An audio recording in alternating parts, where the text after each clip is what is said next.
Salve, salve, salve, salve, galera! Vamos nessa. Estamos começando. Deixa eu ver aqui como é que. Aê, fala, galera. Galera vai entrando aí. Boa noite, boa noite, boa noite a todos. Tudo bem? Tudo bem com todo mundo? Tudo na paz? Tudo na tranquilidade? Salve, salve, moçada, beleza? Olha só, tô soltando o link aqui. Faz aquela Paulo Macedo. Tudo na paz, todo mundo. Tudo na tranquilidade, galera. Beleza? Oi, Suzy, Lucas. Tudo bem? Boa noite, Flávio. Boa noite a todos. Tudo bem, velho? Como é que você tá? Passei para dar um oi e dizer que eu tenho certeza que vai ser uma aula fantástica. Pena que eu não vou poder estar assistindo, porque eu estou aqui na frente do computador trabalhando. Então aí, quiser participar, vamos nessa, vamos Pois bater é, papo. vamos bater papo. É que eu não posso mesmo. Se eu pudesse, a gente ia, em vez de dar aula, bater uma bolinha. Ela Ia ser bom. tá Boa noite, dando um boa salve aí noite. pro senhor aí, ó. A Aos que galera tá estão mandando um abraço pro entrando senhor, aí, tá? aos que estão entrando aí, vai ser uma aula fantástica. Se eu fosse dar aula com o Flávio, a gente ia ficar até meia-noite, Por que eu ia favor, começar a contar a né, história chefe? desde Abraão. A gente ia contar a Por história aí. desde Abraão, para a gente entender a origem desse povo. E aí a gente ia percorrer aí quase 6.000 anos de história, É entendendo que esse isso. povo tem problemas desde aquela época, né, Flávio? Então a gente tem Você aí uma situação muito triste hoje no mundo. São dois lados que não se entendem e a população civil cada vez mais exposta às atrocidades cometidas pelos dois grupos que administram. Flávio vai falar um pouco, com certeza vai falar um pouco da situação que os palestinos hoje vivem na faixa de Gaza, vai falar um pouco sobre a situação que os palestinos vivem dentro da Cisjordânia, 700 quilômetros de muro construído, separando bairros dentro da Cisjordânia. Então tem muita curiosidade aí para o Flávio falar para vocês. Flávio, uma Senhor. excelente aula e o trabalho de você vai ser ótimo, A meu filho. presença do senhor aqui me deixou muito feliz, viu, chefe? Pelo amor de Deus. O Um senhor tá no abração. Instagram hoje, olha só que milagre, que massa. Tá vendo? Apareceu aqui, eu falei, vou entrar para dar um oi. Um abraço, boa aula para vocês. Um abraço a todos que Valeu, estão chefe. assistindo. Obrigado pela Beijão. Tchau, presença, é tchau. nóis. Um Valeu. abraço. Abraço. É isso, galera. Com a presença ilustre do meu chefe, do Paulo Macedo, de uma das minhas inspirações, o cara que eu admiro de graça, o cara que me ensinou muito do que eu sei. E, cara, aliás, agradecer, não, aproveitar a oportunidade de agradecer a todo mundo que compartilhou, todo mundo que está presente aqui, compartilhou meus amigos, grandes geógrafos, Bob, Tavinho, Ivan, né, galera da história, galera da filosofia, Eric, Patrick, Edivaldo, galera da física, né, Nelson, meu camarada, assim, cara, obrigado pela Catitas, né, meu camarada que tá aí também, Thalitinha, galera da língua portuguesa, Marcelo, cara, toda essa galera que, de alguma forma, a Mandinha que ajudou a divulgar, o Clementino Neto, meu camarada, né, enfim, Marcelão, obrigado, obrigado. Gininha que tá aí, deve estar com o chefe Edivan. Ô, chefe, um beijo no coração do senhor. Galera, cara, muito fera, velho. Sem palavras pra agradecer. Salve, salve. Aí, meu camarada Ken Wheeler, né? Ken, parabéns pelo filhote, moleque. Raul, que massa, muito legal, velho. Tavinho, enfim. Obrigado pela presença de todos. E, moçada, esse nosso encontro de hoje é para bater um papo sobre os últimos acontecimentos, né, que envolvem a questão palestina, que envolvem a questão do Estado de Israel.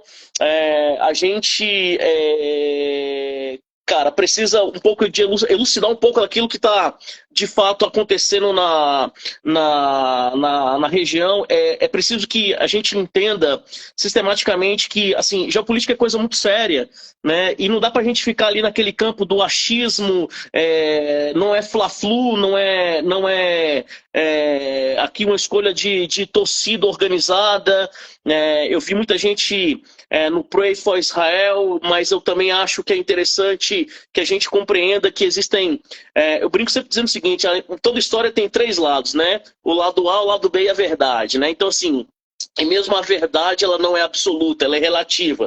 E é por isso que a gente precisa, para compreender essa região, de um pouquinho mais de aprofundamento, até porque os embates que ocorrem nesse espaço não ocorrem de hoje, já tem uma longa história, né, de conflitos, né, que perpassa não só a questão territorial, mas a questão religiosa, o controle sobre a água, né, o controle sobre cidades que são sagradas, e por isso que a gente precisa, mais uma vez, ter muita responsabilidade. É evidente que a gente tem nos últimos sábados, acontecimento do ataque promovido pelo Hamas, a gente vai brincar um pouco com isso. Também temos a contraofensiva do Estado de Israel, né, marcada inclusive por uma desproporcionalidade também significativa, a gente também vai falar sobre isso. Então aqui não é para gente, não é para te ajudar a definir um lado A, lado B, quem é melhor, quem é pior. O objetivo nunca foi esse, não será esse. A meta aqui é tentar elucidar, clarificar um pouco desse conflito para que você entenda, e inclusive de forma crítica, um pouco do cenário, inclusive daquilo que se divulga, tá certo? Então, quando a gente fala um pouco desse conflito entre Israel e Palestina, bem frio, inclusive, Ana, assim, bem sendo o mais racional possível, porque eu acho que é importante pra caramba pra gente entender como é que funciona.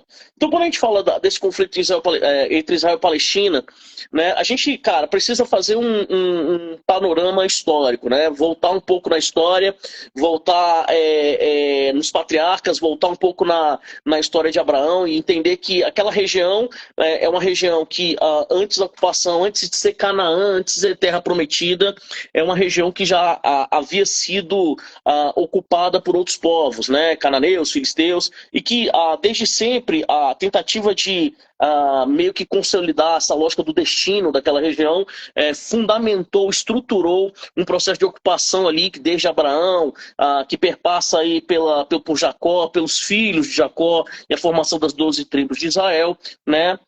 E que também fundamenta aí diásporas, fluxos, saídas, movimentações, desterritorializações que são absurdamente importantes para aquela região, né? É uma região que dos raros lugares do Oriente Médio onde você tem, por exemplo, um pouco mais de água, né? Então você tem colinas de Golã, você tem Rio Jordão, você tem o próprio Mar Morto, você tem o Mar da Galileia, né? Junto ali com a região do Tigre do Eufrates, ali na Babilônia, na Mesopotâmia, no Chap El Arab, você tem ali uma região que a água também é um elemento super importante para a gente compreender os conflitos, né? E, cara, como a gente disse, ali é uma região que, historicamente, ela vive à mercê de uma série de conflitos.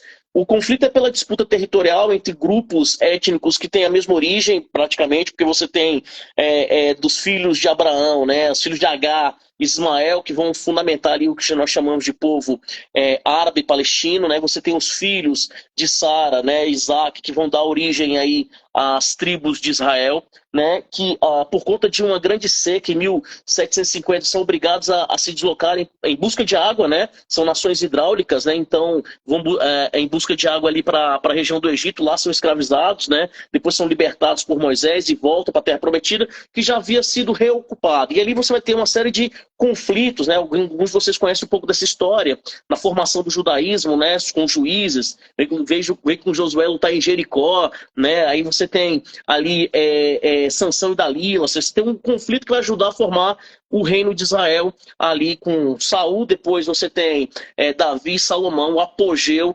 inclusive, do reino de Israel, né? A vitória de Davi sobre Golias é uma metáfora em cima de uma lógica, né, de conflito contra povos daquela região, que ocupavam aquela região, e desde então você tem ali vejam, um conflito bastante significativo por conta da terra, né?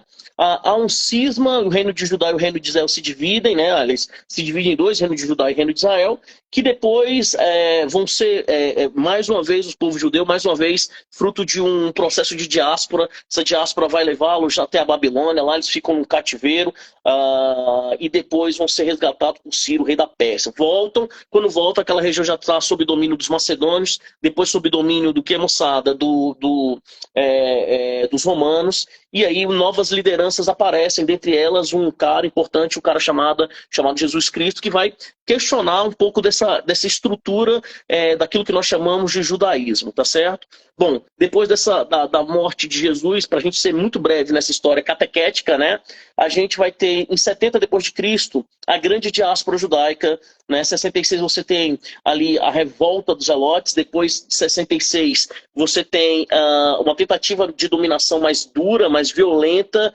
e que vai culminar numa fuga, numa saída em massa daquele povo, né, o povo judeu, que vai se deslocar para o norte da África, para a parte ali da Península Balcânica, para a parte ali do norte da Turquia, e vai se deslocando no decorrer da história para outras áreas. Importante salientar, os judeus sempre foram minoria em todas as civilizações que eles estiveram depois da diáspora, tá certo? E por serem minorias, foram fortemente o quê? Perseguidos. Lembrando, tá? Perseguidos primeiramente por conta da religião, e isso é um ponto muito importante para o nosso entendimento, né? Perseguidos primeiro pela religião e não pela sua etnia, tá? Durante a Idade Média, eles vão começar a ocupar ali a região, primeiro da Península Ibérica, depois na região centro-norte da Europa, até chegar aonde hoje é a Rússia. E aí no século XI começam a ser vítimas de uma violência bastante desproporcional, chamada de pogrom, né? Ensinamento do meu mestre Divan. Pogrom, dia de causar grande destruição, uma perseguição sistemática contra grupos judaicos, vilas judaicas, né? Então causando grande extermínio, grande violência a este povo, tá certo? Lá na província romana, a gente tem um governador chamado Giuseppe Ghetto, né, que constrói também vilas judaicas separadas de Roma, né? Daí o termo gueto, né? Gueto é uma área construída com a participação do Estado, que depois é abandonado geralmente para promover a remoção de grupos que não são benquistos dentro daquela sociedade. Ou seja, a violência ela está sistematizada e ela não é exclusiva, ela está generalizada, né? Durante todo o início da Idade Moderna, esses judeus também foram vítimas de um escanteamento territorial até chegar à península, a região ali dos Países Baixos, né? Tanto é que quando o Brasil começa a ser invadido pelos holandeses, chegam até nós também grupos de judeus, né? Então, o Brasil holandês é um Brasil que permite a primeira grande entrada judaica aqui no continente americano, já no século XVII. Depois que os holandeses são expulsos do Brasil, esses judeus começam a se deslocar para a América do Norte, né, e lá fundam uma cidade chamada Nova Amsterdã. Nova Amsterdã que vai dar origem àquilo que nós chamamos de Nova York. E aí, dentro desse contexto, é importante sempre salientar, judeus foram vítimas da perseguição, não só pela questão religiosa, foram por muito tempo acusados de serem os responsáveis pela morte de Cristo, sobretudo durante as cruzadas, né? Lembra daquela onda, né? Você escolhe Jesus, eu escolho Barrabás. O povo judeu escolheu Barrabás. Então, assim, você tem uma questão aí histórica de violência por conta dessa religião, né? Mas também existiam outros tipos de perseguição. A perseguição por conta da agiotagem, a perseguição por conta do comércio, sobretudo bem difundido, com cavalos, a perseguição por conta, por exemplo, meninos e meninas, do controle de áreas de navegação, ou seja, judeus foram vítimas de perseguição, mas durante a Idade Moderna e a transição para a Idade Contemporânea, eles conseguiram se estabelecer comercialmente de forma muito forte, né? Transformando-se, né, em donos dos meios de produção, transformando-se em quê, moçada? Donos de bancos e conseguindo alçar patamares mais elevados do ponto de vista social.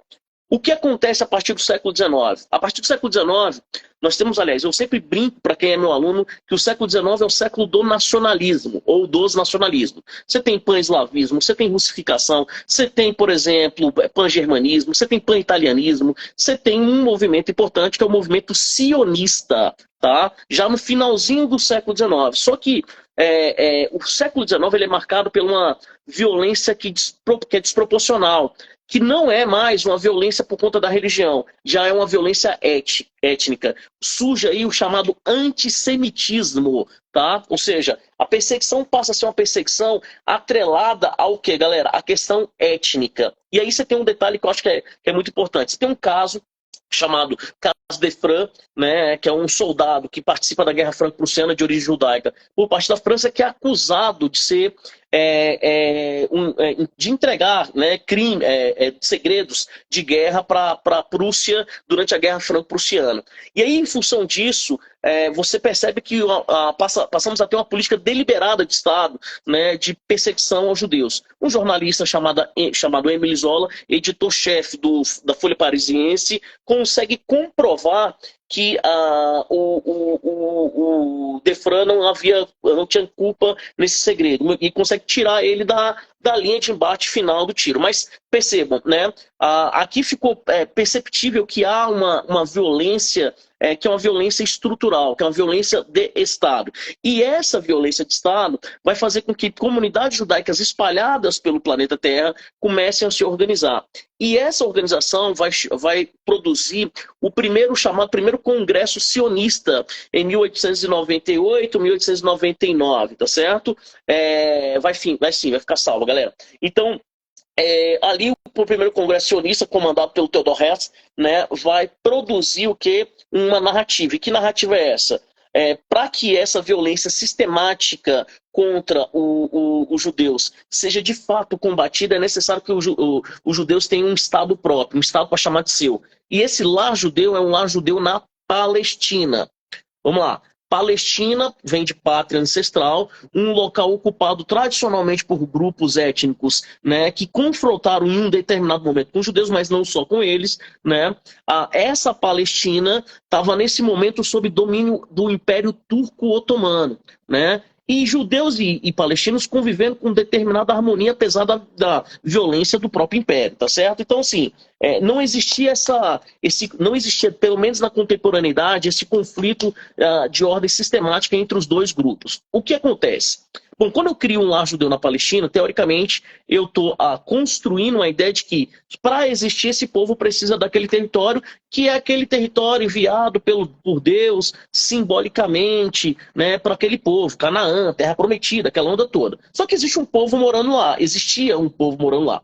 O que também não significa que os judeus não tinham que ter o seu território, longe disso, tá certo? Território constrói identidade, né? Desterritorialização também é genocídio. Então, a diáspora, a deportação em massa, também é um ato de genocídio, um ato de extermínio étnico. Então, assim, de fato, o problema do judeu existe. Só que, cara, criar um Estado palestino no momento que você tem um império naquela região é muito complexo, é muito difícil, né? Um império sob controle. E aí explode a Primeira Guerra Mundial. Mas até a Primeira Guerra Mundial, você tem uma tática muito eficaz da comunidade judaica para ocupação daquelas terras. E essa tática se dá a partir do contexto, do controle, da compra de terras de forma civil, ou seja, compra de propriedade mesmo, né? E aí a gente tem a formação daquilo que nós chamamos de kibbutzes, que é uma manifestação que existe até hoje, uma manifestação socialista dentro do Estado, daquilo que seria o Estado de Israel, né, que são terras coletivas, né, geralmente comandadas por mulheres, que se fundamentam através de enclaves fortificados, ou seja, são terras fortificadas. E essas fortificações eram controladas por grupos paramilitares, né? Grupos, inclusive, que deram origem ao famoso Krav Maga, por exemplo, né? Essa arte de autodefesa que a gente tem promovida pelo exército israelense, né? E aí, esses kibbutz eram terras coletivas, aliás, extremamente eficazes. A agricultura israelense é uma agricultura absurdamente eficaz, né? E que acabou dando muito certo, porque as terras foram sendo compradas, até que o nível de ocupação está muito amplo naquela região, né? E aí você tem grupos paramilitares como o Irgun, como Ster, que protegem essas terras. O problema é que os palestinos percebem isso. E aí começa o quê? O conflito. E conflito entre quem? Entre palestinos que não tinham um Estado previamente estabelecido, você tinha ali ocupação, mas você não tem um Estado organizado, e israelenses que também não têm um Estado organizado. Ou seja, começa ali uma onda de conflito, de embate entre esses dois grupos. Em 1916, já no ambiente da Primeira Guerra Mundial, é firmado um primeiro acordo que, nas palavras do Woodrow Wilson, presidente norte-americano, seria um embrião de conflitos, tá? Que é o que? O Acordo de Sykes-Picot. Inglaterra e França já definindo como que seriam divididas as terras do Oriente Médio pós Primeira Guerra Mundial e pós fim do Império Turco-Otomano. Ou seja, estou dividindo a terra a partir do interesse de Inglaterra e França e não do interesse daquela população, daquele povo que ali habita. Em 1917, você tem uma declaração chamada de Declaração Balfour. Tá? A Declaração Balfour é a primeira, moçada, a primeira manifestação oficial de um Estado favorável à criação do Estado de Israel na Palestina. Arthur James Balfour, ministro das Relações Exteriores ou qualquer coisa do gênero lá da Inglaterra, consegue um apoio da própria monarquia, do rei, e consegue uma declaração favorável à criação do Estado de Israel. Cara, aí você tem um problema. Bom, acaba a Primeira Guerra Mundial, a Liga das Nações é formada, os Estados Unidos não participam do processo, aliás, participa da formação, mas não participa da Liga, porque o Congresso norte-americano não aprova os 14 pontos de Wills, e aí você tem um problema. Que problema é esse? Vamos lá, Império Turco-Otomano acabou. Quando o Império Turco-Otomano acaba, quem passa a ter controle sobre aquele espaço chamado Oriente Médio? Inglaterra e França, né? E aí você tem um problema. Você vai desestruturar o território, você vai mudar o nome de país, você vai criar país que não existia, Kuwait, Emirados Árabes Unidos, Bahrein, Catar, vários países que foram criados. Você vai mudar o nome de alguns, a Pérsia, né, vira Irã, né, a Mesopotâmia vira Iraque, ou seja, a Síria vira Síria, né, a Turquia surge, o Egito se torna independente, a Arábia Saudita se torna independente, ou seja, você tem um monte de países sendo criados ali.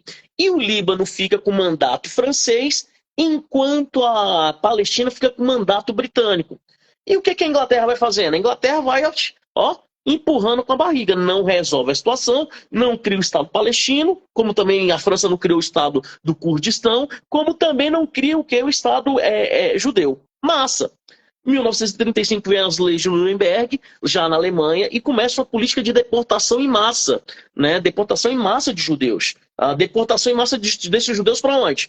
Para qualquer lugar que não fosse a Alemanha. Né? E nesse processo, né, quando inicia a Segunda Guerra Mundial, vem também o quê, moçada? A violência sistematizada, com a construção de campos de concentração e, mais ao final da guerra, aquilo que nós chamamos de campos de solução final, ou também conhecido como campos de extermínio. Moral da história, vem aí o Holocausto. E aí, quando vem o Holocausto, também nasce, moçada, uma comoção muito importante. Vamos lá. Existe uma parada nas ciências humanas chamada economia de memória. Memória é uma produção. Então você pode produzir lembranças, como você também pode produzir esquecimento. Os judeus foram muito eficazes em produzir as lembranças e as memórias do Holocausto. Engraçado, você vê como é que são as paradas. E, claro, eles têm todo o direito, eles inclusive, eu lembro de uma entrevista do Spielberg, né, depois que ele fez a lista de Schindler, né, que ele fala o seguinte, a gente está construindo essa memória e reforçando ela para que jamais as pessoas se esqueçam do Holocausto. É engraçado, por exemplo, que no Brasil você tem Museu do Holocausto e não tem um Museu do Tráfico Negreiro, por exemplo.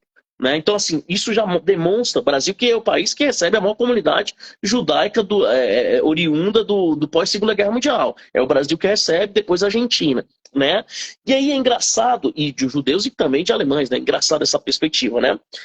Claro que há uma comoção internacional pela criação de um lar judeu na Palestina. E aí, nesse processo que entra, galera, aquilo que nós chamamos de ONU, né, a Organização das Nações Unidas, fundada na Conferência de São Francisco em 1945, em abril de 45. A ONU tem como seu grande primeiro projeto um plano. Eu tenho um plano, né? Que plano é esse? O famoso plano de partilha, né? A ideia inicial era dividir, criar 2 estados, a solução eram 2 estados, né? Num projeto mais ou menos 50-50, né? 50 para um lado, 50 para o outro. Só que aí é uma desproporcionalidade. E qual desproporcionalidade é essa?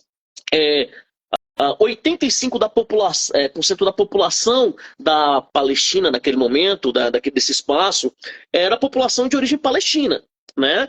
E 5%, 6% de origem judaica. E aí o que acontece? Quando vem, meninos e meninas, o plano de partilha, o que a Inglaterra faz?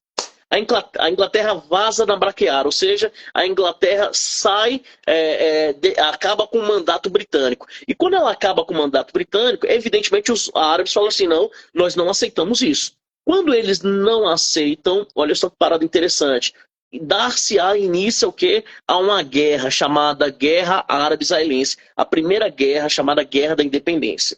Ou seja, árabes e o quê? E judeus começam a entrar no embate. Ponto. Antes da gente continuar as guerras, existe um ponto que é muito importante. A ONU, novamente. É convocada a Assembleia Geral das Nações Unidas e no dia 5 de junho de 1948, portanto, dia do Mundial do Meio Ambiente, aniversário de Taguatinga, né, o lugar mais importante de Brasília, no dia 5 de junho é fundado o Estado de Israel. A Assembleia Geral das Nações Unidas, né, aprova em Assembleia Geral das Nações Unidas, aprova a criação do Estado de Israel. Aliás, o Estado de Israel nasce um pouco disso, né? E aí o que começa a acontecer? Judeus do mundo inteiro começam a enviar grana para estruturar esse Estado. As potências ocidentais passam a apoiar. Há também, meninos e meninas, países como a União Soviética enviando. Cara, a União Soviética mandou 2 milhões de judeus para esse novo Estado. E aí o que começa a acontecer? O Estado começa a inflar. Já nasce com muita grana por conta dessa comoção internacional, por conta dos kibbutz. Você já tinha um nível de ocupação territorial naquele espaço, tá certo? Que contrasta com o quê? Com a falta de organização no mundo árabe. Os países árabes ainda muito desorganizados em termos de estrutura. Lembra que o Oriente Médio hoje ainda é uma região subdesenvolvida. Então, quando você vê Abu Dhabi, quando você vê Doha, Riad, símbolo da ostentação, brother, nada daquilo ali é real. É real dentro do contexto médio do Oriente Médio. O Oriente Médio é uma região extremamente pobre, paupérrima. Doha, por exemplo, o Catar, tem 2,5 milhões de habitantes, somente 65 mil têm acesso constante à água, ou seja, a situação ela se transforma numa situação muito problemática, porque os árabes não conseguem se organizar. Moral da história, vitória de quem? Vitória do Estado de Israel. Um Estado recém-criado, mas que já nasce com a estrutura e com o apoio maciço da comunidade ocidental. Tá certo? Bom, a década de 50 começa e também surgem movimentos que tentam organizar os povos árabes, né? E desses movimentos nasce um lance que a gente chama de panarabismo, tá? Movimento nacionalista árabe, como outros movimentos pans, né? Que terá ali 2 grandes expoentes, um no Irã e outro no Egito, né? No Irã, um cara chamado Mohammad Mossadegh, que logo é retirado do poder para a ascensão do Shahs, né? E no caso do Egito, um cara chamado Gamal Abdel Nasser. E aí vale ressaltar que, vamos lá, o Egito é um país também muito complexo da região. Década de 20 ali você tem a formação do Estado egípcio, como nós conhecemos hoje, a partir de uma monarquia muito alinhada à Inglaterra, tá certo? Surge no Egito, né? Outro ensinamento do mestre Edvan para mim, surge no Egito o primeiro grupo muçulmano fundamentalista organizado, que é a Irmandade Muçulmana com Said Qutb, e esse nacionalismo egípcio vai ganhando força, e inclusive com os militares. E aí você vai ter o quê? A ascensão dos militares, um deles, um cara chamado Nasser, Gamal Abdel Nasser, que vai fundamentar um movimento chamado de panarabismo, né? Em 1953, ele chega ao poder definitivamente. Em 1955, ele participa de uma conferência na Indonésia chamada Conferência de Bandung, que vai ajudar a incentivar movimentos de independência dos países da África e da Ásia. E em 1956, para fortalecer essa lógica nacionalista, ele vai desenvolver o que nós chamamos de nacionalização do Canal de Suez. Ou seja, ele vai nacionalizar o canal que passa pelo Egito e que liga o Mar Vermelho, o Oceano Índico ao Mediterrâneo. Bom, Canal de Suez, galera, é a maior obra de engenharia do século XIX.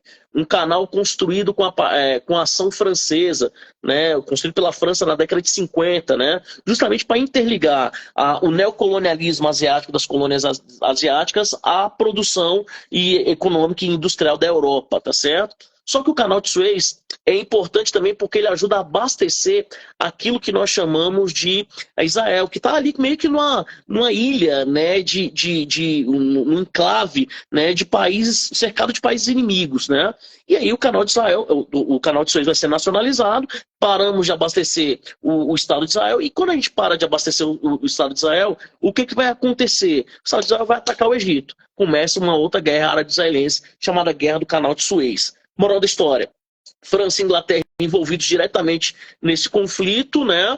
Mas o Nasser se aproxima da União Soviética. E aí, quando a União Soviética aparece, vem arma, vem o que, moçada? Mecanismo de logística para a guerra, e o Egito consegue se fortalecer. Só que aí nisso reside um problema, né? França, Inglaterra e Israel solicitam apoio logístico dos Estados Unidos. Os Estados Unidos, opa, não vou me meter nessa onda, não. E nessa de não se meter nessa onda, o que acontece? A gente acaba tendo França e Inglaterra se afastando. O Egito nacionaliza o canal e permanece com o canal nacionalizado até hoje.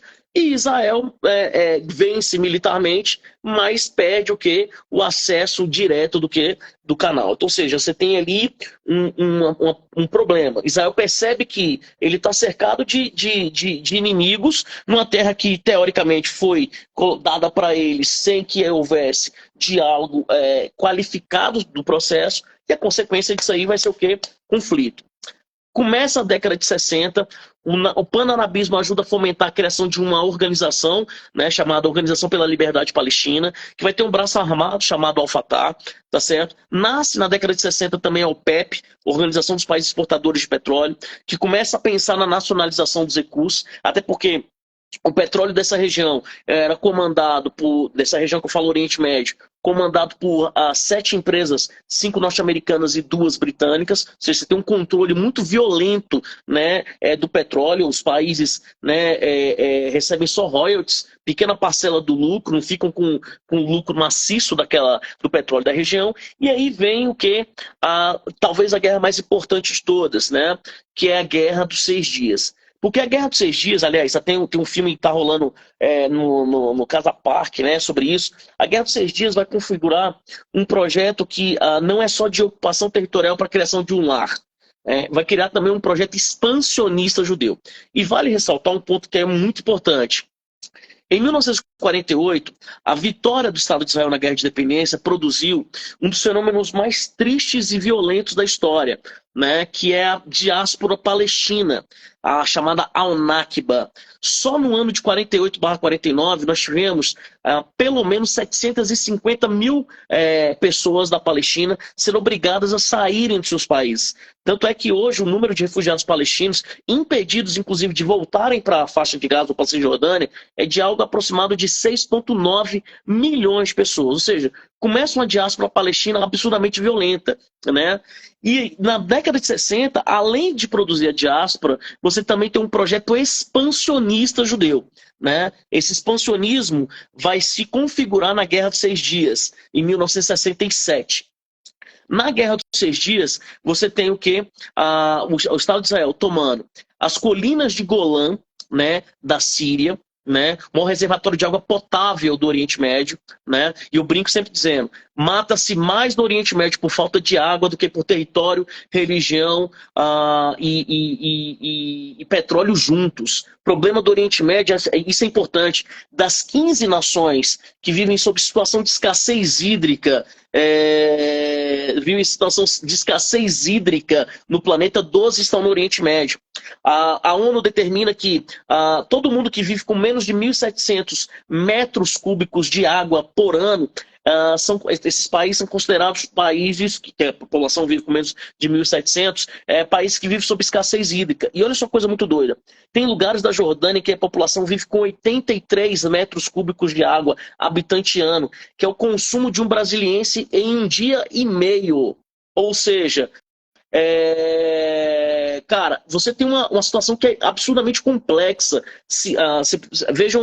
Vejam como que a configuração disso é impactante quando a gente, por exemplo, pensa na taxa de mortalidade infantil. Quando a gente fala da taxa de mortalidade infantil, por exemplo, a faixa de Gaza é de quase 200 crianças mortas a cada 1.000 que nascem, né? Expectativa de vida de 35 anos, 36 anos no caso das mulheres. Vejam que situação complexa. Então, você começa um projeto expansionista de controle da água nas colinas de Golã que abastecem o Rio Jordão e o Mar Morto, tá certo? Você expande para a faixa de Gaza e para a Península do Sinai, toma essas áreas, lembrando que a faixa de Gaza e a Península do Sinai pertenciam ao Egito, e também vai para a Cisjordânia. Só que você tem um ponto importante aí.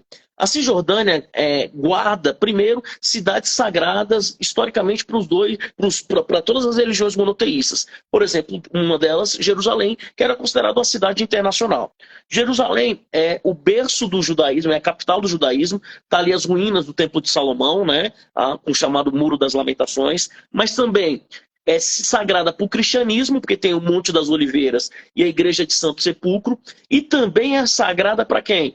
Para o islamismo, que tem a mesquita de Al-Aqsa, que é o local, galera, que a gente tem a ascensão aos céus do profeta Maomé. Ou seja, ela é sagrada para as três o quê? Religiões. Pode deixar, bebê, que eu vou deixar para vocês, tá? Ela é sagrada para as três religiões. Então, ou seja, é uma cidade que o conflito é a base fundamental dela, logo de cara. E assim, tudo pertinho do outro ali, na Jerusalém, chamada de Jerusalém Antiga, né? Na Jerusalém Velha, né? Ou seja, você tem Hebron, você tem uma série de cidades, você tem Belém, você tem Jericó, você tem uma série de cidades que são sagradas para uma série de religiões. E por isso, a tomada de Jerusalém é uma tomada muito complexa. E o que Israel vai fazer? Vai tomar Jerusalém e vai começar a avançar com as colônias judaicas. Essas colônias judaicas, moçada, elas se expandem de maneira muito significativa até os dias atuais, né? Inclusive com o muro do apartheid, ou o muro da vergonha, né? Tomando principalmente aquilo que nós chamamos de áreas férteis e áreas de riqueza hídrica, principalmente próximo ao Rio Jordão. Só para vocês terem uma noção, são mais de 700 quilômetros de muros que separam as vilas judaicas das comunidades palestinas, das comunidades árabes na região da Cisjordânia. E Israel começa a avançar sobre essa região. É claro que isso ia gerar conflito. Na década de 70, há uma tentativa, o Nasser morre por causas naturais, presidente do Egito. Quem assume a presidência do Egito é o vice-presidente, né, o Manoel Sadat. Quando o Sadat assume, ele queria meio que dar uma rompida mesmo com a União Soviética e se aproximar dos Estados Unidos, que é perigoso e que vai culminar na sua própria morte, né? Mas também existe uma pressão para que o Egito reconquistasse as terras perdidas na guerra dos chamados 6 dias. E aí vem, meninos e meninas, um ataque promovido, que é a Quarta Guerra Árabe-Israelense, um ataque promovido exatamente há 50 anos atrás, né, que deu origem à chamada Guerra de Yom Kippur. Yom Kippur é um feriado do judeu onde se comemora o dia do perdão, né? Se comemora ali entre o dia 3 e o dia 6 de outubro, né? E, cara, por que isso é tão importante? Por que isso é tão significativo? É um feriado em que a população está nas ruas. E o ataque do Hamas agora também leva em consideração isso. É uma estratégia utilizada para o quê? Para manchar um pouco esses 50 anos do ataque a Yom Kippur. Só que Yom Kippur muda a história da humanidade. Por quê? Primeiro, de fato, o Egito consegue se afastar do que, moçada? Da União Soviética. Até porque até numa guerra tem ética, tá certo? Segunda questão importante, isso desencadeia uma crise do petróleo, que vai mudar a história do sistema capitalista e também do sistema socialista, né? O petróleo começa a subir porque os países da OPEP proíbem a venda para o Estado de Israel. E aí começa uma guerra, a contraofensiva de Israel é absurdamente violenta, rapidamente eles detonam o Egito e a Síria e continuam no controle dessas terras, né? No governo, inclusive, da Golda, né? Primeira-ministra do Estado israelense. Bom, vem o desencadear dos conflitos, a guerra de Yom Kippur vai fazer com que a Jordânia expulse a OLP para o Líbano. Muitos refugiados palestinos vão para o Líbano. Em 1975 desencadeia ali a chamada Guerra Civil Libanesa, que tem um impacto sobre o Brasil gigantesco. E esse impacto sobre o Brasil na Guerra Civil Libanesa demonstra também um outro tipo de diáspora, né? Ataques aos campos de refugiados Satra, Chatrila, né? A formação do Hezbollah. E essa diáspora libanesa demonstra que o impacto sobre o Brasil é gigantesco na medida em que tem mais libanês no Brasil do que no próprio Líbano. Então, ou seja, o Líbano é um país extremamente sectário, de cristianismo maronita, de xiitismo, de sunitismo, um conflito generalizado que gera uma fuga, uma saída em massa da população, mas a formação de um grupo fundamentalista islâmico de origem xiita chamado Hezbollah, o Partido de Deus com a sua jihad islâmica, né, que é o grupo de formação ali do Líbano, que passa a ter como inimigo fundamental o Estado de Israel. e começa a atacar o Estado de Israel. Essa guerra vai durar de 75 até 1990, 15 anos de guerra, de uma guerra extremamente violenta. Só que o conflito de Yom Kippur vai incentivar os Estados Unidos a promover uma série de ações no Oriente Médio, temendo perder o controle definitivo sobre o petróleo, nacionalizado pelos países da OPEP. E aí, quando a gente fala desses fenômenos, você tem intervenção militar com proxy war, você tem formação de grupos fundamentalistas, né, Talibã, apoio ao Mujahedin, formação de milícias armadas, tentativas de apoio de paz e invasões. E aí, quando a gente fala dessas tentativas de apoio de paz, de acordo de paz, um deles é muito importante, 1979, o acordo de Camp David. Por que o acordo de Camp David é tão importante? Egito querendo as terras de volta, Israel querendo reconhecimento. Jimmy Carter, o quê? Junta esses dois, Sadat vai pedir o que? As terras, e o Estado de Israel vai pedir o que? Mostrado o reconhecimento. O Egito reconhece as terras, o Estado de Israel, e a Península do Sinai é devolvida para o Egito. Moral da história, o Egito é expulso da Liga Árabe, né, passa a ser uma persona não grata dentro do arabismo, né, e em função disso, o Emmanuel Sadat é assassinado em 1982. Moral da história, o Egito vira uma ditadura do Hosni Mubarak de 1982 até 2012, tá certo? E aí você tem uma parada que é importante. Década de 80, muito conflito, você tem Afeganistão rolando, você tem guerra Irã-Iraque, a porrada tá comendo moçada no Oriente Médio. E aí começam os conflitos de ordem civil, né, internos dentro do Estado de Israel. E esses conflitos, sobretudo na faixa de Gaza, dão origem à primeira guerra civil chamada de Intifada em 1987. E aí você tem um ponto que eu acho que é muito legal.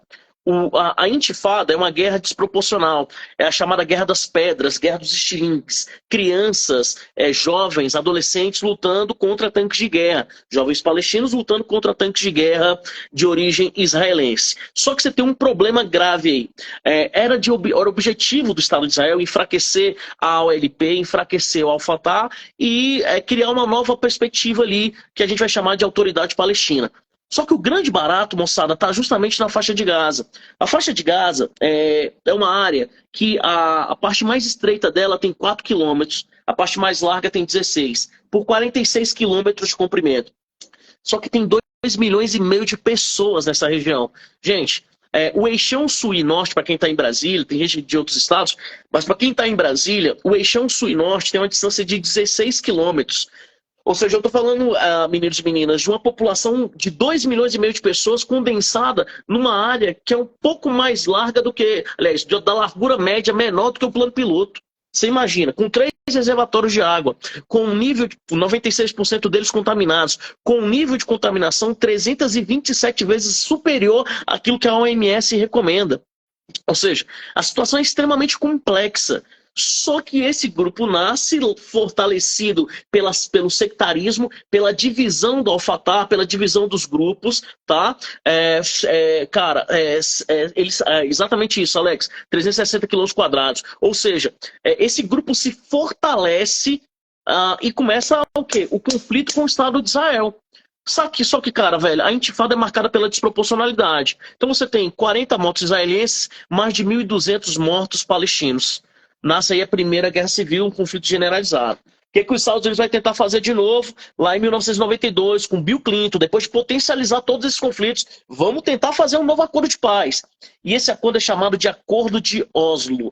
1992, Acordo de Oslo I, 1995, Acordo de Oslo II.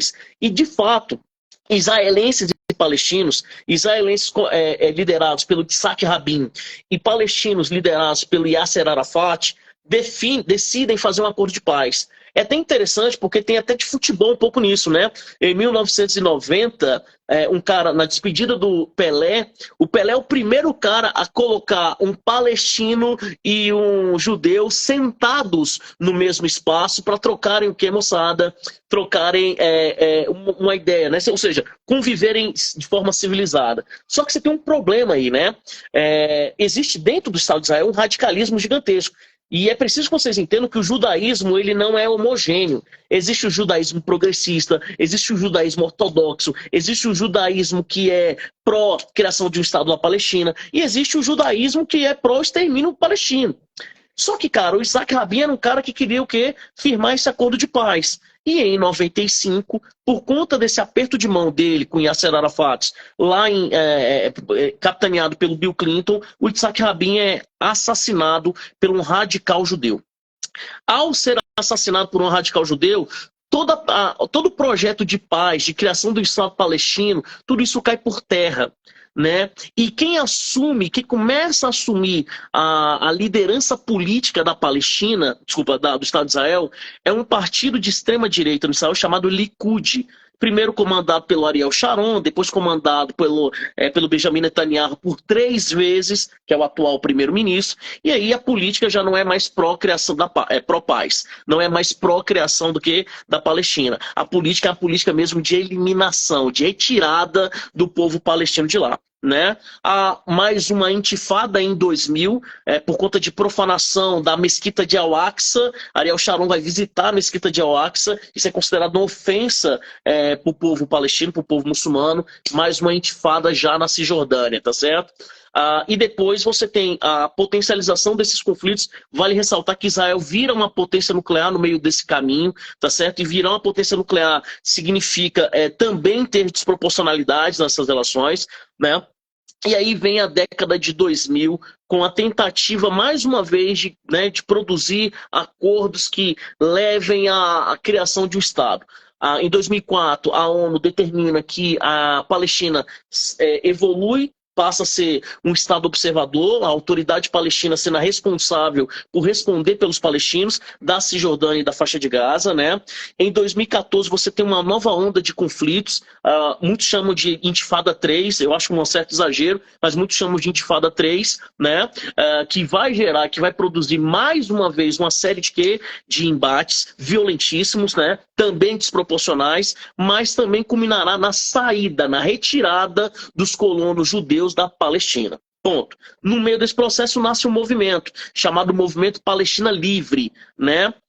E nesse movimento Palestina Livre, o Brasil, inclusive, é um ator importantíssimo no apoio à criação de um Estado palestino, né? O Brasil é o primeiro país a reconhecer a Palestina como Estado, o primeiro país a ter uma embaixada palestina no seu território, né? E passa, de fato, a tentar promover um acordo de paz, né? No sentido mais amplo, né? Defender um acordo de paz entre esses dois. O problema tá? O Likud não deseja esse acordo de paz, e quando a gente fala não deseja, você está produzindo um apartheid absurdamente generalizado, né? É importante que você entenda, você que está me assistindo agora, né, que, cara, a faixa de Gaza, na verdade, é uma grande prisão a céu aberto. Você não pode se locomover, você não pode ultrapassar. E aí, não queira ou não, você tem o quê? O aumento das... como é que fala das intervenções de maneira extrema. É preciso que você entenda conceitualmente o que é terrorismo nesse cenário, tá? Terrorismo, moçada, é toda e qualquer prática de promoção de pânico, de terror, feito de forma premeditada, com a característica ideológica fundamentada, com a estrutura ideológica fundamentada e que tem como objetivo causar comoção, envolvendo diretamente a sociedade civil. O que o Hamas fez é terrorismo.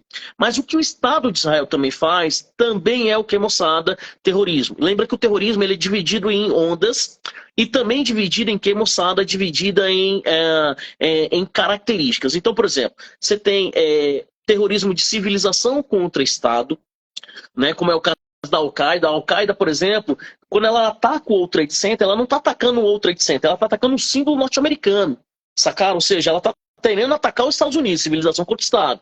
Você tem terrorismo de Estado contra a civilização, que é, por exemplo, sei lá, crucificação.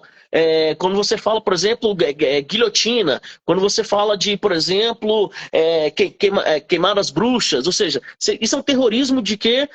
De Estado contra a civilização. E você tem o terrorismo de civilização contra a civilização, que é o caso, por exemplo, do Estado Islâmico, atentando contra símbolos cristãos, símbolos egípcios, etc, etc. Só que nesse caso, Quando você impede, moçada, as pessoas de livre circularem, quando você promove deportação em massa, quando você impede o povo de voltar para sua casa, a Al-Nakba é isso, né? Se você pegar um palestino mais velho, ele tem uma chave na mão que é o símbolo da casa dele. Imagina, eu te retirar da sua casa, né? Sem que haja, sem que eu faça nenhum tipo de, né, de contraposição, né? Então, cara, isso é violência no sentido mais absurdo. Ou seja, o que o Estado de Israel faz, sobretudo no governo do Benjamin Netanyahu, é processo de violência, o que não elimina, de forma alguma, aquilo que nós chamamos de terrorismo promovido pelo Hamas. Né? O Hamas não é só um grupo terrorista, geralmente o grupo terrorista nasce com uma causa que é considerada para eles, para aquele grupo, uma causa importante, nesse caso a criação de um Estado, a territorialidade, etc, etc, mas que quando a sua causa não é de fato contemplada, eles agem com violência extrema. E muitas vezes viram partidos políticos. Né? Então, por exemplo, o Hamas hoje tem um controle político da faixa de Gaza. Não são reconhecidos, o Ocidente trata como terrorismo, tá certo? Como um grupo terrorista, né? Mas aí também há um ponto da economia de memória que é muito importante. A mídia corporativa, ela de forma muito clara e manifesta, ela tem tendenciamento pró-Israel. Mais uma vez, o que não significa que não houve violência, que não há violência no processo, que não há terrorismo, tá? Mas os donos de meio de comunicação do Brasil, hoje, quase todos são de origem judaica. Né? A mídia norte-americana, toda o que pró-Estado de Israel, até por conta de uma questão geopolítica, uma questão de uma política de Estado. Então você tem um interesse ocidental muito pró-Israel. Né? Muitos afirmam, inclusive, que Israel é o símbolo da civilização ocidental. Deixa eu contar uma parada para vocês, um segredinho. A maior religião do planeta Terra no Ocidente, meninos e meninas, a maior religião ocidental, que foi por muito tempo a maior religião do planeta Terra, é de origem oriental. O cristianismo é oriental. O cristianismo nasce no Oriente Médio, como o judaísmo nasce no Oriente Médio. Então, o judaísmo não é símbolo do Ocidente, é símbolo do Oriente. Isso é um ponto que tem que ficar muito claro. Geograficamente, isso é geografia pura, tá certo? Então, assim, existe a construção nas narrativas que sejam apenas, por exemplo, há uma guerra. A guerra é uma falsa equivalência. Quando você coloca que não é uma guerra, há uma desproporcionalidade nas ações. Confere? Quando você fala que é ataque terrorista só de um lado e não há ataque terrorista de outro, também há uma falsa proporcionalidade, uma falsa equivalência. O que há é uma violência de Estado, promovida pelo Estado de Israel, na figura do Likud, do Benjamin Netanyahu, que passa por problemas internos muito fortes. Né? Lembra que foi acusado, inclusive, de atentar contra a democracia agora, recentemente, querendo fechar a STF, querendo mudar a lógica parlamentar e acabou os próprios judeus entrando, né, a população de Israel entrando numa onda de protesto, de manifestação contra ele. Ele se aproxima do governo da Arábia Saudita e é por conta disso que o Irã, que agora está mais próximo da Arábia Saudita por conta do acordo que promoveu a entrada deles nos BRICS, vê nisso um problema, e é o Irã o grande financiador do Hamas, né, junto do Hezbollah e do Líbano. Né? Hoje, saiu agora, às 18 horas, o Ministério das Comunicações, o Ministério da Defesa do Egito acaba de publicar que o Egito, olha só, o Egito orientou e divulgou e entregou documentos que mostravam uma tentativa agora, na semana passada, que mostrava que o Hamas ia atacar a qualquer momento o Estado de Israel. Diz que o próprio Benjamin Netanyahu deu meio que de ombros, acreditando que eles não seriam capazes. Aliás, é um erro grave do Mossad, né? O Mossad, que é considerada a inteligência mais férrea do planeta Terra e tal, não conseguiu prever o tipo de ataque que aconteceria, que gerou a morte de mais de 700 judeus. Ou seja, cara, você tem um conflito que tem muitos erros de estratégia, mas também muitos erros que são precedentes. Por isso que o entendimento histórico, o entendimento geopolítico, ele é fundamental.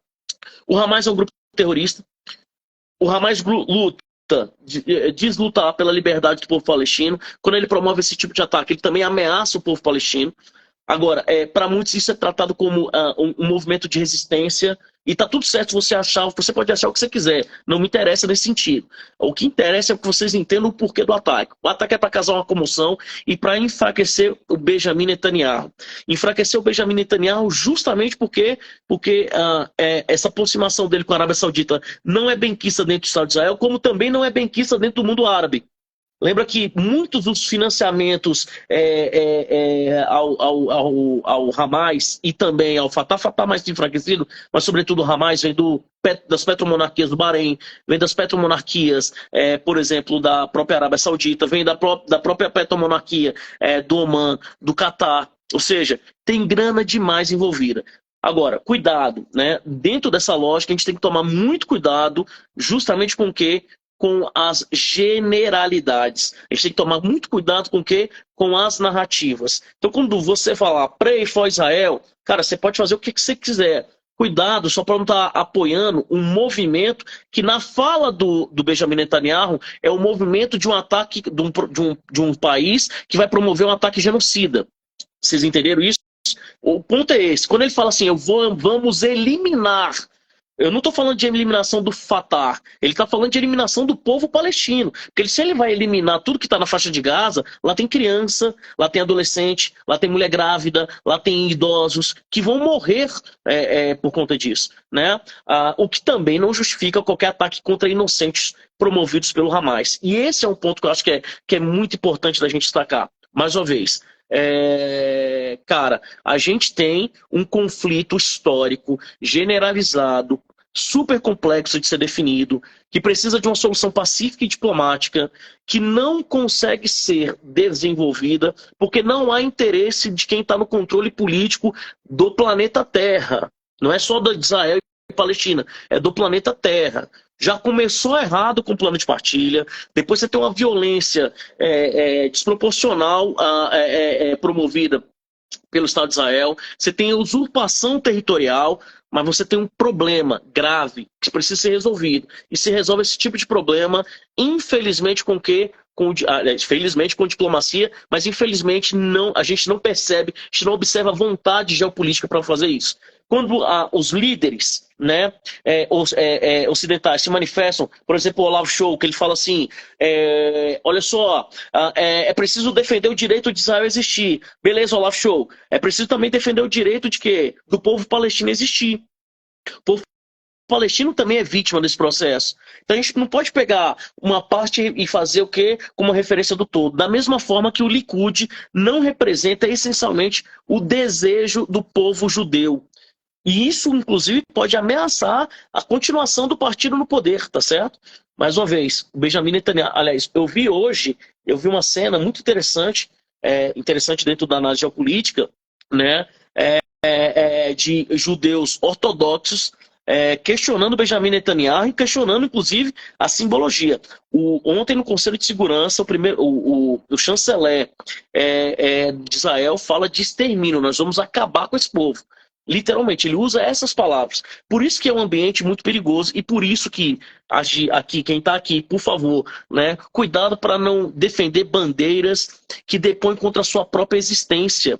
Porque quando você defende o genocídio, quando você defende o Estado que promove o genocídio, ou quando você defende um grupo que promove terrorismo, você está defendendo algo que extermina vidas. Você está falando de algo que vai destruir identidades étnicas, que vai destruir povos. Então, por isso que a gente tem que tomar muito cuidado, né, nessa onda, até porque a gente é inundado por uma informação que ela é deficitária, tá certo? E esse é um ponto muito importante, beleza? Então, vale aí a reflexão, né? A gente ainda vai ver muitas deliberações. O Brasil é o presidente do Conselho de Segurança das Nações Unidas, convocou o Conselho ontem para ver né, foi uma reunião secreta, para ver o que se podia fazer em relação a isso, né?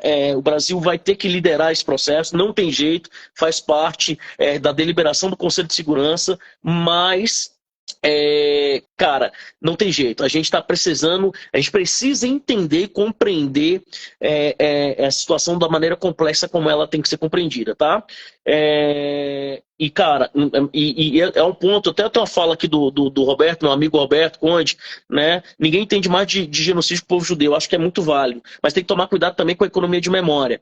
Na mesma Segunda Guerra Mundial, e a gente não pode apagar de jeito nenhum o Holocausto, é uma violência absurdamente extremada, mas ciganos foram exterminados, árabes foram exterminados, 7,8 milhões de africanos morreram, 20 milhões de chineses, né? Ou seja, você tem um número muito grande de povos de tudo quanto é lugar sendo vítima do genocídio. O Kulturkampf, né, a supremacia cultural alemã, do nazismo alemão, não debruçou a sua violência apenas contra o povo judeu. Também contra o povo judeu. A gente tem que lembrar de tudo, não só de um lado, sacou? Então esse é um ponto que eu acho que é importante da gente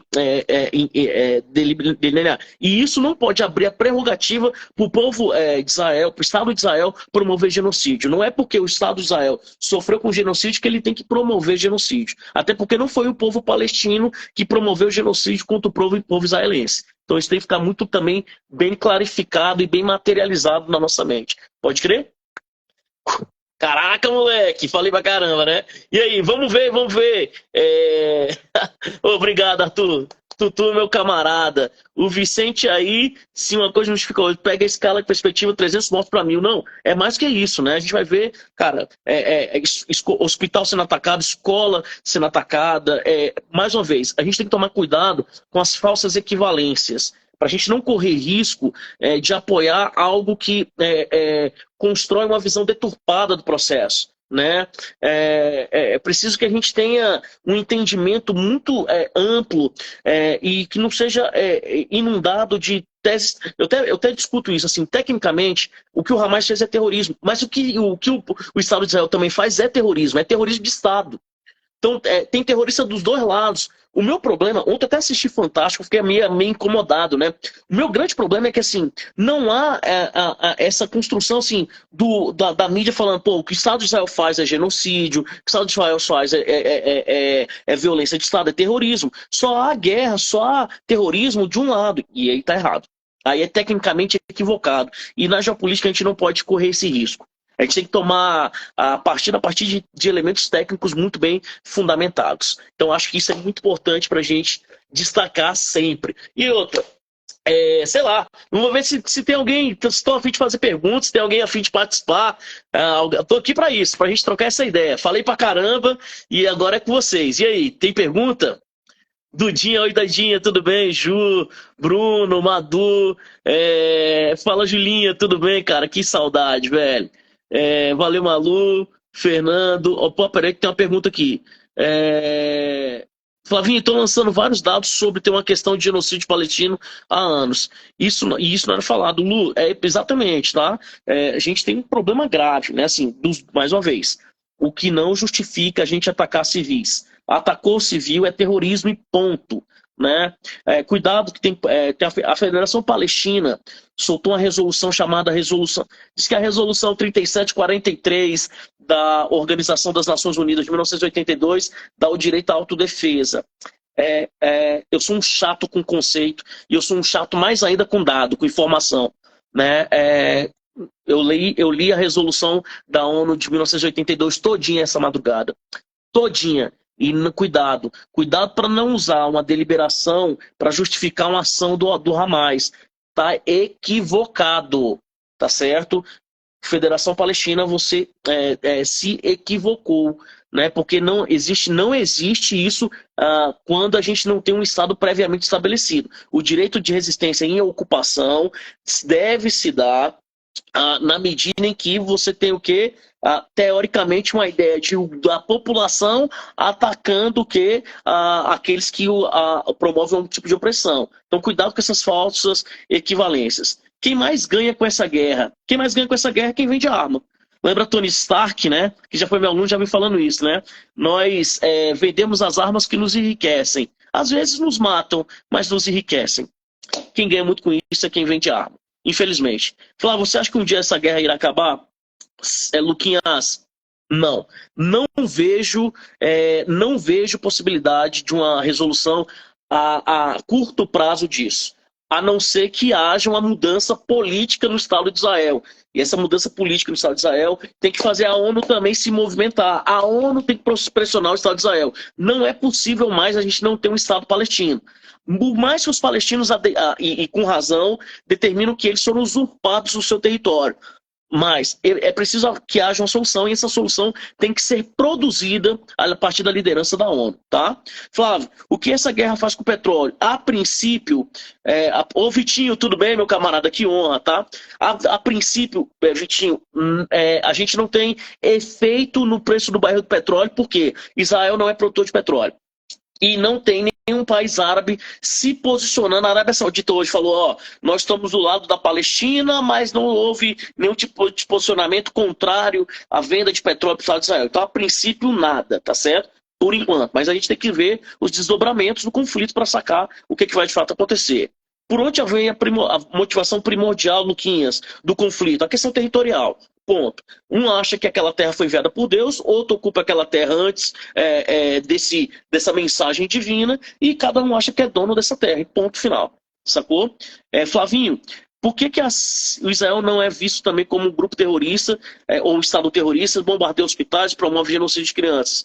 Não é visto aqui, mas a Human Rights, a Save of Children, a própria Cruz Vermelha, todos os organismos que trabalham na região determinam que o que acontece lá é terrorismo, tá certo, Dudinha? Então, ou seja, não há uma deliberação da ONU e das potências ocidentais, mas que há o entendimento geopolítico e técnico de que é terrorismo, sim, é sim. Beleza? Gugu, fala Gugu, beleza? Eduardo, Flávio, 2003 bateu o recorde, deixa eu ver aqui, Dudu, de inocentes mortos em guerras. Cara, 2023. Cara, muito boa pergunta, Dudu. Fala, Naum, moleque, fera demais, vou ver você aqui. Naum, eu tô conversando com meus alunos sobre isso há algum tempo, com meus amigos sobre isso. Nós estamos num momento de redefinição geopolítica, num momento de transição.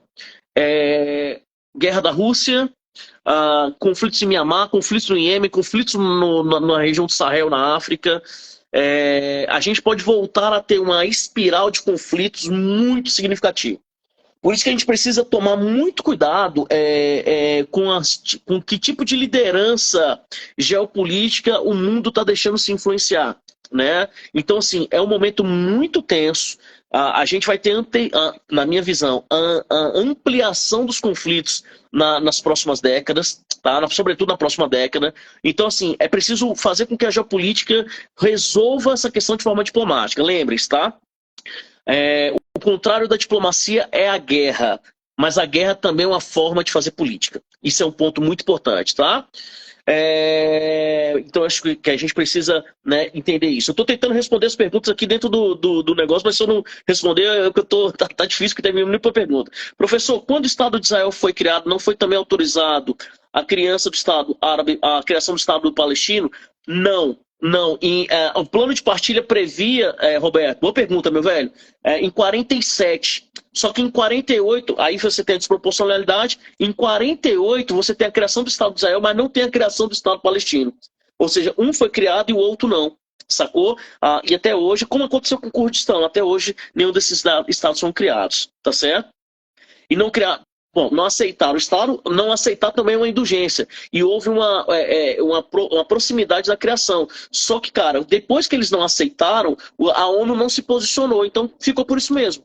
E a ONU deveria se posicionar. Então, foi um erro, né, grave por parte da ONU. Esse erro é da ONU, inclusive, da criação do Estado de um e não ter criado o outro, tá certo? Sobre economia de memória, o Holocausto foi horrível, assim como o Leopoldo II na exploração, salvo engano, no Congo. O Leopoldo II matou 18 milhões de pessoas, né, e cortou os braços de aproximadamente 25 milhões de pessoas, né, e a gente nem lembra disso, né, porque afinal de contas é africano, pode crer? Então esse é um ponto importante, tá? O ódio por Israel é muito maior que a vontade de paz. Cara, o ódio por Israel, mas também a manifestação do ódio pelo islamismo. Então esse é um ponto importante, né? O islamismo, depois da doutrina Bush, ficou vista como uma religião do mal, né? Uma religião da violência. Cara, isso é um problemaço, galera. porque tem grupo terrorista cristão, tem grupo terrorista budista, tem grupo terrorista muçulmano, tem grupo terrorista de gente que não tem religião. Ou seja, o problema não é a religião, o problema é como que as pessoas interpretam a religião e fazem o uso dessa religião para promover violência, quando o conceito de religião é o contrário, tá? Deixa eu ver. Próxima pergunta, Leonardo. Mestre, a possibilidade desse conflito gerar uma guerra mundial? Não, não vejo. Eu vejo as guerras hoje mais como provinciana, tá certo? Né? E com a posição do Brasil, se houver, o Brasil não. A posição do Brasil é artigo 4º da Constituição: prevalência dos direitos humanos, defesa unilateral da paz, solução pacífica dos conflitos. E autodeterminação dos povos. Está na base do artigo 4º da Constituição. É essa posição que o Brasil deve tomar, pragmática, tá certo? Professor, se o Hezbollah entrar na guerra, como você acha que fica? Cara, Alex, o Hezbollah já está no conflito, irmão. Já está no conflito de forma literal. A gente deve ver aí nos próximos dias ataques do Hezbollah direto contra o Estado de Israel. Lembrando que Tel Aviv fica muito próximo. Como o Hamas consegue apoio bélico, aspecto bélico, tá? Irã, Hezbollah, Líbano e grana do petróleo. Grana muito forte do petróleo. Beleza? Israel é condenado na ONU por crimes contra os direitos humanos na ONU. Vamos lá, cuidado. Primeiro, tá? Lembra que condenação por crimes contra a humanidade só vai acontecer a partir da criação do Tribunal de Haia. E o Tribunal de Haia é de 1993, com funcionamento a partir de 1998. Então, assim, o que Israel promoveu o Israel pode ser levado ao tribunal. Condenação ainda não temos nada, apesar do Ariel Sharon ter sido acusado de promover genocídio, aquele cara que precedeu a Benjamin Netanyahu, tá certo? Deixa eu ver aqui, tem mais pergunta. Parabéns. Que isso, velho? Não entendi o que é economia de memória. Luquinhas, o que é economia de memória? Memória é um produto, por isso que é uma economia. Você pode produzir lembrança como você pode produzir esquecimento. Você produziu a lembrança de que o Tiradentes é o herói da pátria, quando na verdade Tiradentes não foi herói nem da Confidência Mineira. Mas o Brasil precisava do herói. Então o Brasil construiu metodologicamente a figura de Tiradentes. Mas eu também posso produzir esquecimento. Eu posso, por exemplo, incutir na cabeça da população que não houve, por exemplo, na Segunda Guerra Mundial, assassinato contra africanos. Sacaram? Entendeu? Então eu posso promover apagamento, eu posso promover esquecimento, como eu posso promover também o que? Lembranças, tá certo? E isso, quem tem grana, né, consegue ter força para isso, tá? Gabriela, você pode falar sobre a expansão do Estado de Israel? Vi que eles teriam triplicado de tamanho. Triplicou de tamanho, né? E triplicou de tamanho, sobretudo para as áreas da Cisjordânia e para o controle de faixa de Gaza. Eles devem tomar Gaza de novo, né? Mas, Gabriela, o foco deles é a Cisjordânia. Porque Cisjordânia tem água e terra fértil. Está próximo do Rio Jordão. Então, controlar o Rio Jordão é importante pra caramba, tá certo? Valeu, Tavinho. Valeu. Tira o Isaac da live, pelo amor de Deus. Davi, grande mestre, como que essa escalada de conflito no sul global se relaciona com a nova leva dos BRICS? Cara, a não intervenção do Norte está diretamente relacionado ao quê? A tornar instáveis politicamente os países do Sul, para que eles sejam... Aliás, há um temor, tá, dos países árabes hoje de que uma instabilidade no Oriente Médio possa aumentar de novo a influência dos Estados Unidos na região, tá certo? Então, assim, há uma preocupação, sobretudo de países como o próprio Brasil, a China, a Índia e a Arábia Saudita, Irã, né, que esses conflitos possam aumentar a intervenção, tá certo? Crianças do Estado palestino não seria uma forma de amenizar o conflito? Você fala de tentar salvaguardar? Evidentemente que sim, tá? Se hoje for liberada a criação do Estado palestino, iria ajudar a amenizar o conflito? Sem dúvidas, Lu. A cessar, eu acho que não. Nesse momento, não. Mas, de fato, ajudaria a diminuir consideravelmente. Pode crer? A união de países árabes contra Israel acha que seria possível nesse momento? Cara, Alex, é um momento, irmão, que a gente está vivendo sport washing, né? Ou seja, a gente está vivendo aquela política de tentar limpar a imagem dos países árabes, que são monarquias absolutistas, extremamente sanguinárias, como a da Arábia Saudita, mas eles estão tentando limpar a imagem dele com o Cristiano Ronaldo, com o Neymar, com Benzema, contratando jogadores. Então, O futebol é uma tentativa de limpar a imagem, com a própria Fórmula 1, né? Tentar sujar a imagem desses caras de novo no conflito, eu acho complexo, eu acho que não é o interesse. Porque esses caras querem agora dinheiro, velho, muita grana. Então, lembra que o comércio vai no caminho oposto desse tipo de guerra, tá certo? Desse tipo de conflito, beleza? Então, acho que não, tá? Uma pergunta muito legal, mano. Por quais meios você acompanha as notícias confiáveis sobre o tema? Vamos lá. Primeiro, eu acho que a gente tem que ver as agências internacionais, né? Reuters, a própria Franks Express, a Alliance Express, você tem algumas fontes internacionais que eu acho que são pertinentes, né? Jornalistas independentes, né? Jornalistas independentes são muito bons, sobretudo aqueles que estão lá no local, né? Eu posso depois divulgar uma lista para vocês de jornalistas independentes, né? Cara, tentar suavizar a narrativa das mídias dos mais diversos campos, né? Porque, cara, você pega, por exemplo, a CNN e a Fox, elas vão ser pró-Israel a torta e direito, né? A Globo, cara, dos nossos 6 maiores veículos de comunicação, 5 são controlados por judeus ou por famílias de origem judia, né? Os nossos maiores bancos são controlados por judeus, né? Então até a propaganda que se faz vai estar relacionada a isso, né? Então é preocupante ficar, né, muito refém de uma área só, tá certo? João, professor, você acredita que uma campanha de doação de água para a região do Oriente Médio ajuda a diminuir os conflitos na região? Cara, é muita gente Mas, cara, velho, eu acho que ali a gente tem que ter uma política mesmo deliberada de captação. Cara, veja só, Israel concreta a nascente de água e impede captação de água de chuva e também a perfuração de poços artesianos. Então, assim, eu acho que a primeira coisa é sancionar Israel quando ela fizer isso. Eu acho que isso é política que a gente precisa, de fato, avaliar, tá certo? Flávio, uma frase que diz que se a Palestina baixasse as armas, teríamos paz. Se Israel baixasse, teríamos guerra. Você concorda? Cara, eu acho que essa visão, Vitinho, ela é uma visão muito ocidental, né? De que o povo palestino é um povo pró-guerra. Cara, tem muita gente morrendo, muita criança perdendo suas famílias. Eu acho que a exceção do Hamas, o povo palestino é refém de tudo isso, inclusive do próprio Hamas. Então, eu acho que é uma visão muito pró um lado, assim, não vejo isso. O que eu vejo é preciso dar um passo. O primeiro passo é criar um Estado, logo de cara. Criou-se o Estado, vamos para o segundo passo, tá? Luquinhas, é justamente essa narrativa aí, né? Vou divulgar, Madu, vou divulgar. Os canais Globo não conseguem chamar o Hamas de terrorista. Cara, mas o que eu vi ontem, a Globo, inclusive, é de origem judaica, né? A família Marinha é de origem judaica, né? Ontem eu assisti o Roberto. A Globo News, até o Guga Chakra, que eu achava menos piorzinho, Demetrio Magnoli, Deus me livre. Foge do Demetrio Magnoli. O Demetrio Magnoli fala, não se escreve. Sacou? E aí eu não tenho nenhum tipo de conflito ético por conta disso, né? Mas ontem eu vi o Fantástico, eu fiquei assustado, velho. Porque assim, você coloca só jornalista de origem judaica para falar sobre o assunto. Você não coloca ninguém da Palestina para falar sobre o assunto, né?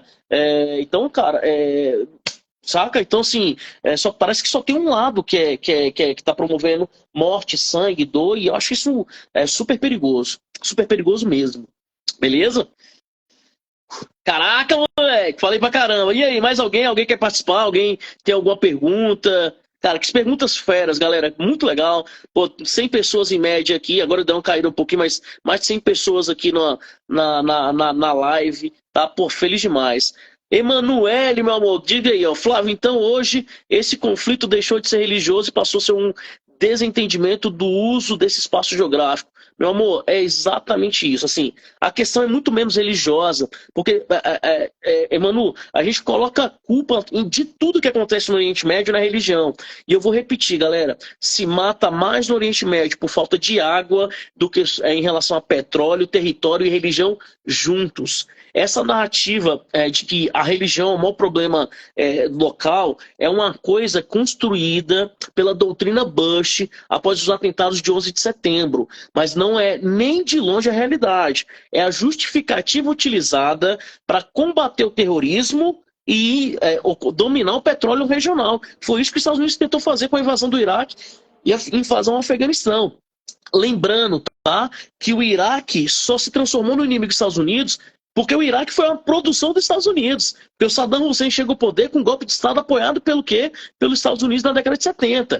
E o Afeganistão só está na situação que está porque o Talibã foi um grupo que os Estados Unidos trouxe do Paquistão, que os Mogahegs foram apoiados pelos norte-americanos na guerra contra a União Soviética. Então a gente tem que tomar muito cuidado, mais uma vez, com as narrativas, beleza? Então a questão é, Manu, é o espaço geográfico. A questão é território, beleza? Eles ontem não falaram nem no número de mortos da faixa de Gaza. Pois é, Luquinhas, filhote, é exatamente isso. Não falaram e assim, a gente está enaltecendo e tem que enaltecer o número de mortos. Não pode, o Hamas fez um ataque terrorista, aquela onda toda. Mas a gente tem que falar dos dois lados com o mesmo peso. Né? Atacar hospital, atacar escola, e não precisa. Ataquei sem querer, mentira. O sistema de GPS que eles usam é o GPS norte-americano. Margem de erro zero. Zero, zero, zero. Então, se eles estão atacando escola, eles sabem que estão atacando escola. Tá certo? Flavinho, estava vendo a utilização da frase do Paulo Freire para exemplificar esse conflito, muito a gente falando. Quando a educação não é libertadora, o sonho do oprimido é seu opressor. Falando uma frase, cara, isso é muito fato, isso é um fato, né? Agora, no caso do estado, do conflito, né, nem falta de educação mesmo, não, tá? O povo de Israel é o único estado com nível de desenvolvimento alto do Oriente Médio. A questão ali é a questão mesmo de violência cultural mesmo desenvolvida de maneira muito constante na região, tá certo? Raimundo, o único que vi hoje falando mal, cara, é o único eu vi também, a mesma coisa, Raimundo, tá? José Henrique, parabéns, professor, 20 anos sem ver uma aula de política, que aula, pô, obrigado, Zé Henrique, muito obrigado pela presença mesmo, fico feliz demais, cara, tá?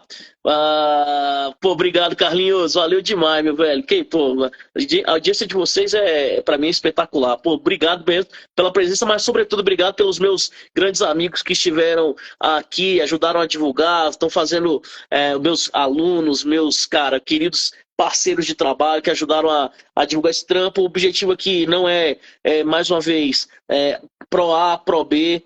O objetivo aqui é muito claro, é tentar elucidar, é tentar trazer a vocês, o que eu tento fazer em sala de aula, é tentar trazer para vocês a luz daquilo que de fato acontece na região, nos conflitos, de maneira sistemática, de maneira técnica, de maneira, né, para evitar, inclusive, que a gente tome posicionamentos que sejam equivocados, né? Porque assim, a gente acaba no afã da discussão, tendendo a ir para um lado, para o outro, cara, e poxa vida, não é essa a meta. O objetivo é fazer com que vocês entendam que o conflito entre Israel e Palestina é complexo, precisa ser entendido de maneira densa, tem uma historiografia muito ampla no processo, mas que é fundamental, que a gente entenda que é preciso resolver isso da forma mais humana, para tentar diminuir o impacto nas vidas. Eu tenho uma ex-aluna muito querida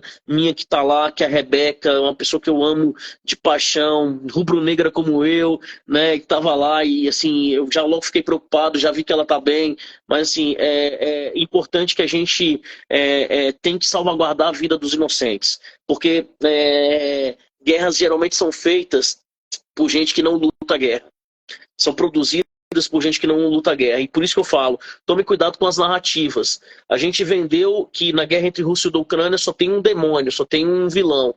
E o Zelensky não é nada herói. Sacaram? Então a gente tem cuidado com essas falsas equivalências, né? Isso tudo pode ser muito perigoso, beleza? Cara, valeu, Leonardo, demais, valeu, Luquinhas, saudade demais, Aninha, obrigado, cara. Vou salvar a live, tá? Muito bom, obrigado, Gabriel, de verdade. Tô bem perdido sobre o tema, essa live me dando norte. Obrigado, Gabriel. Fiquei muito feliz, velho, fico muito feliz. Vou salvar a aula assim, Luquinhas. Então é isso. Cara, obrigado pela presença de todos. Uma live que foi feita para ser minha filhada querida, Clarinha. Amo você, meu amor. Então, cara, o objetivo era tentar construir aqui o máximo que a gente pudesse ter de conhecimento, fazendo uma avaliação histórica. Muito obrigado pela presença de todos. Eu vou disponibilizar a live para vocês, tá? Vou colocar no YouTube para quem não tem acesso ao Instagram. Depois vou colocar no Spotify também. E é isso. Vamos lá, consciência, lembra que, como diria o Rapa, que o meu amigo Roberto gosta tanto, né? Paz sem voz não é paz, é medo, né? Então, assim, que a gente possa dar voz para quem sofre, para que a gente possa dar voz a quem está no conflito, aos inocentes que estão no conflito, e que os senhores da guerra, né, possam perceber que antes de qualquer coisa a gente está ali a gente tem pessoas que precisam ser salvaguardadas, tá certo?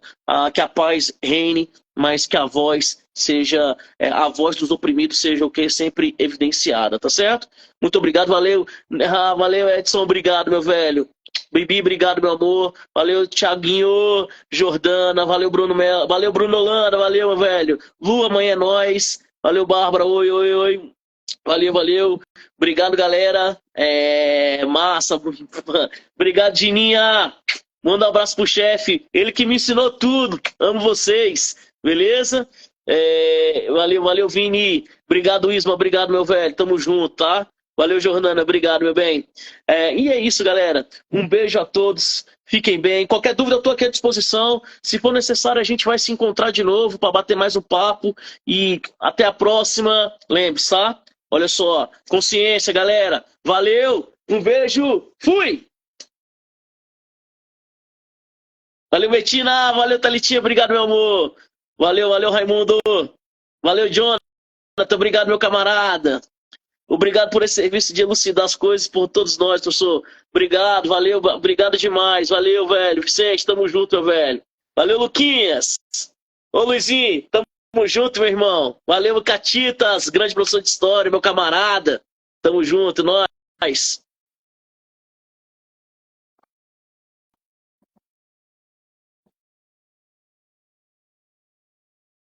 Valeu, galera. É nóis. Fui. Valeu, valeu, Jota. Valeu, meu camarada. Você é maravilhoso, mano, velho. Obrigado pela presença. Tamo junto.